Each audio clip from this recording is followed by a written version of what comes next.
سوري منذر. بالنسبة لي أنا أهم نقطة في المقابلة اللي كانوا في كرة القدم، تقدر تتعدي بالفترات الصعيبة.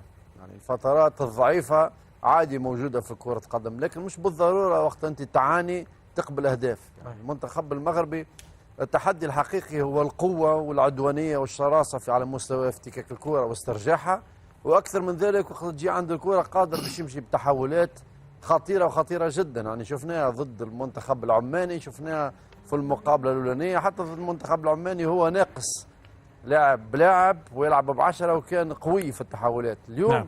كتشوف المقابلة تحس ان المنتخب المغربي قاعد يعاني. السيطرة 60-40، المنتخب السعودي عنده كرة 60 استحواذ و40 المنتخب المغربي.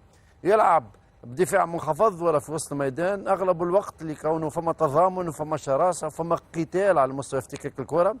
لكن في الفرق القوية والكبيرة وقت تسترجع الكرة فما ضغط عكسي من المنتخب السعودي ويضغط عليك، وبالرغم اللي فما ضغط عكسي اكثر المرات المنتخب المغربي يخرج من الضغط هذاك ويمشي للمساحه الفارغه ويعمل هجمات، وكان خطير.